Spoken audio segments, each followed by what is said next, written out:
In what role did you have the most fun and or felt you learned the most?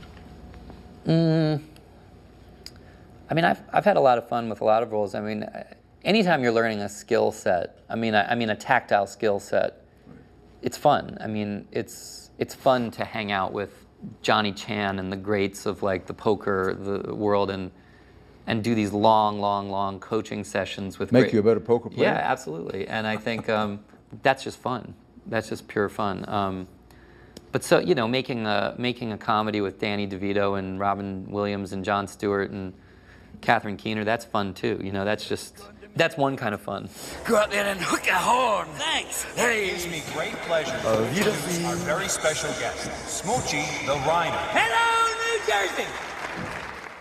And then there's a different kind of fun in the sense that, like, making films like American History X or Fight Club or The 25th Hour, you know, there's some things that are fun because, you know, I grew up on a certain kind of film. There were certain kind of films that just rocked my world, you know, Spike Lee's Do the Right Thing or, you know, Raging Bull, or there's certain films that you see that when you're young and you realize this is something entirely different from a casual entertainment. This is like a mind-expanding experience. This is shifting my view of the world, or this is making me feel like someone understands the way I feel about life.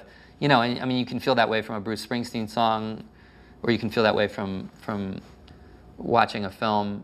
And I think that when you get into making films, if you were affected by films like that, you know, you dream, your aspiration is to make one of those. Sometimes you make things that are hard. The doing of them is hard. Making American History X was really hard. It was a guerrilla kind of experience. You're too young to train here. End of story. Now quit wasting our time. Making Fight Club was hard just because it was a very technically challenging, long film, but it was great fun. The gun, the bombs, the revolution has got something to do with a girl named Marla Singer. Sometimes you get a sensation in the midst of doing something that we're making this for us. This is going to be for our friends, for the people our age. We're still men. Yes, we're men. We're on to something here that feels like, you know, generational, like The Graduate or something. You know what I mean? Like that maybe our parents won't even understand, but that our friends will, and they will love it for that. And I think when you could work 50 years in the movies and make 80 films, and I think if you get to do a couple of them that become real touchstones like that, you're very fortunate, you know. And I feel like I've been very lucky in terms of getting to have a few of those kinds of experiences where even in the doing of it, we sort of had that sensation that this is something that people of our generation are going to really relate to.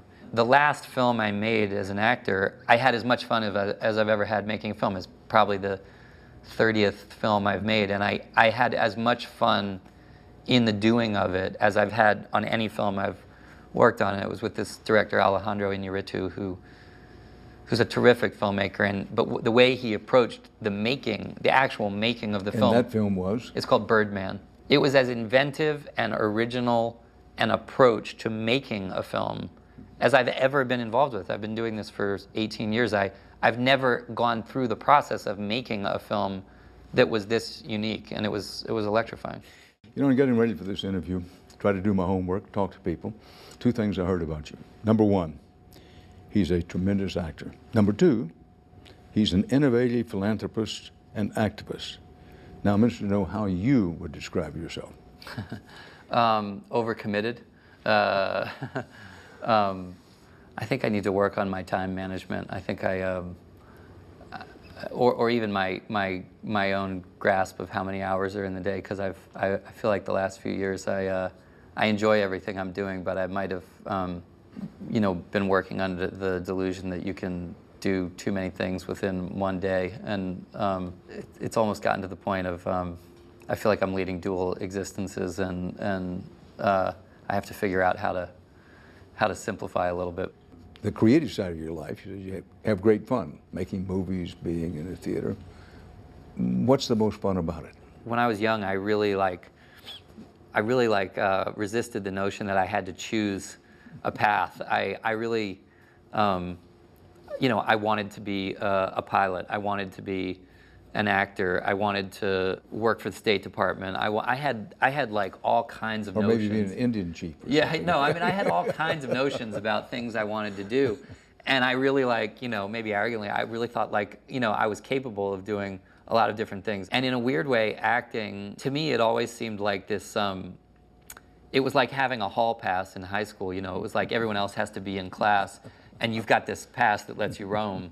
I thought what I like about making films, telling stories, really, ultimately telling stories, is that it was this perpetual pass to go investigate various worlds. And I'm sure you can relate to that somewhat, because reporting on stories, it's like having it be your job to move freely in the world, kind of on your own schedule, kind of following your own interests, and investigate these realms of experience, and in our case, make up stories around them and then represent them, or kind of think of themes and represent them. Well, I certainly take a lot of joy out of what I do. Yeah. I practice the journalism of joy. In my own work, and I'm raising this to see whether there's some companion to it in your own, you have fun with it, you have great joy with it, you take great satisfaction in it, but also, for me, at least, it's kind of a constant graduate school. I'm learning all the time. 100%. That's what I mean, is I've never worked on a film that wasn't the equivalent of going back to school, on some level. I literally can't think of a single film or play that I've ever done that didn't expand my personal horizons in very, very rich ways, and I love it. It's in addition to the fact that I meet new people every time I work with completely fascinating people, both other artists and then also sometimes the people who are guiding you into the world that you're going to represent, be that poker players or CIA agents or New York cops or attorneys. It's an incredible privilege to get to go around and investigate these different worlds of experience. Well, as you talk, the thought occurs to me to ask this question, and I hope you'll forgive it if you must. That when I first became anchor and managing editor of the CBS Evening News, succeeding the rightfully iconic Walter Cronkite, right, to reach a point where I realized that I was becoming self-centered, big-headed, if you will. Now, with the movies, everybody's telling you, listen, you're the new great actor and you're the future great actor, and you have one success after the other.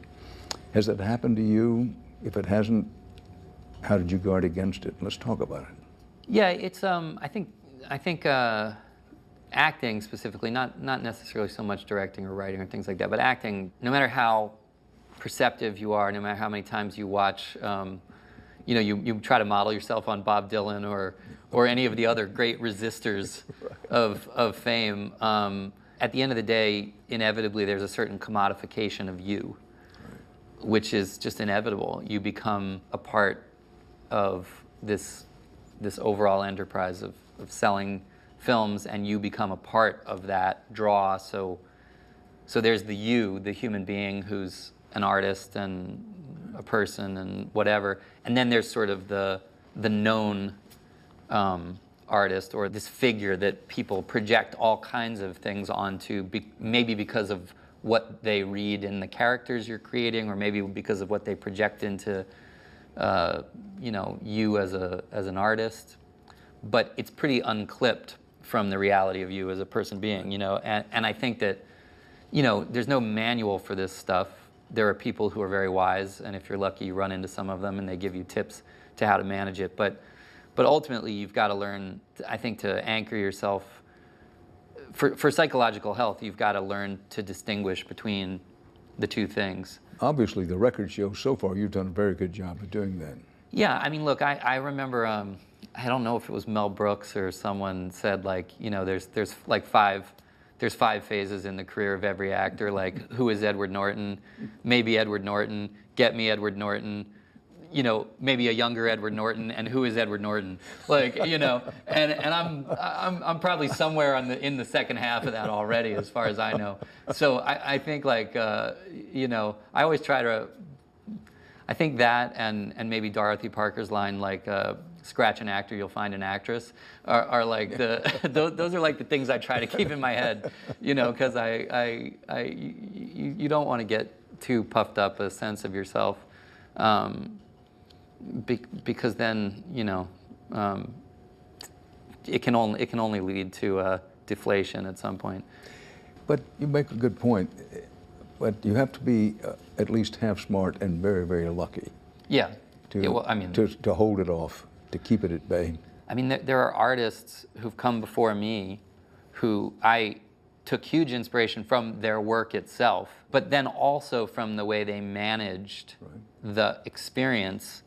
And not only didn't diminish the effectiveness of their work, they probably enhanced it, you know, by practicing restraint, practicing a certain amount of class, if you want to call it that, but also just intelligence about the way they managed all that. They retained, I think, an extra punch as artists. And for you, name me a couple of those people.